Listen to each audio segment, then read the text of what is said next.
हूँ आप लोगों को बताऊंगा इसके बारे में। देखिए इस चैप्टर में हम लोग को पढ़ना है शांत अशांत के बारे में और परिमेय और अपरिमेय संख्या के बारे में।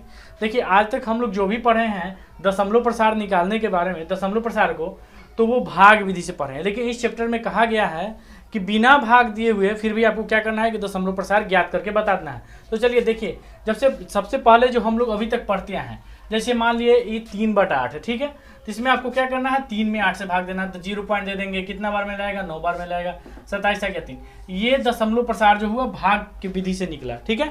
लेकिन अब हम लोग को क्या करना है कि बिना भाग के द्वारा निकालना है। तो कैसे निकालेंगे, तो सबसे पहले देखिए इसमें दिया हुआ है 3/8, 3 करेंगे, बटा में कितना है 8 है, तो 8 का एलसीएम निकालेंगे तो कितना होगा 2 चौका 8, 2 दूनी 4, अर्थात 2 के पावर कितना हो गया, तो 2 के पावर आ गया हमारा 3।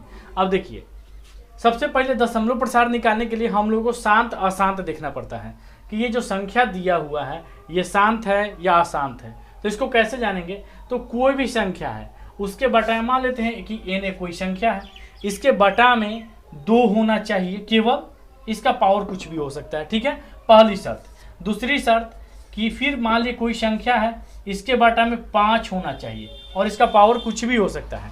या फिर तीसरा शर्त है कि मान लीजिए कोई एक संख्या है जिसके बटा में 2 के पावर n हो, अर्थात 2 के पावर 1 2 3 4 5 कोई भी संख्या हो और फिर 5 भी हो साथ में, और इसके पावर भी कोई भी संख्या हो 1 2 3 4 5 कोई भी संख्या हो, ठीक है।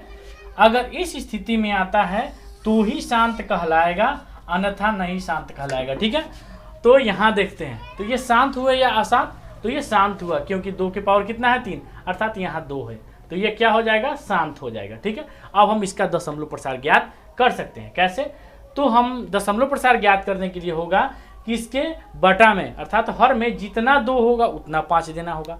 अगर पहले से 5 मौजूद है तो जितना 5 होगा हमको उतना 2 के पावर से गुना करना पड़ेगा, और गुना करेंगे तो नीचे भी और फिर ऊपर भी। जैसे मान लेते हैं यहाँ 3 बटा में 2 के पावर 3 है तो हमको 5 भी देना पड़ेगा उतना ही पावर का। तो देखिए लिख देते हैं कि 3 बटा में 2 के पावर 3, तो यहाँ दे दिए कितना 5 के पावर 3। अब दोनों का पावर क्या हो गया, बराबर हो गया, दोनों संख्या भी आ गया।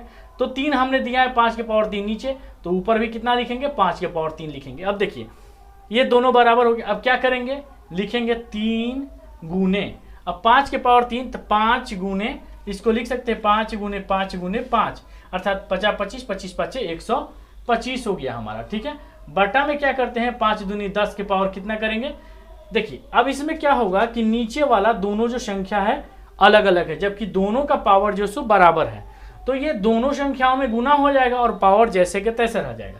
तो 5 दूनी 10, पावर कितना हो गया 3 हो गया, ठीक है। अब देखिए इसको गुना करेंगे तो 125 को आप गुना कर देते हैं कि करेंगे कितना से 3 से, तो 5 तिहाई 15 के 5, हाथ में 1, 2 तिहाई हो गया 6 1 7 हो गया, 3 एकम 3 हो गया। फिर से देख लेते हैं 5 तिहाई 15 के 5, हाथ में 1, 2 तिहाई 6 1 7, इधर 3 एकम 3, बटा में 10 के पावर कितना है तो 3 है, लिख दिए। अब ये ऊपर वाला संख्या को उतार दीजिए, 300 कितना हो गया 75।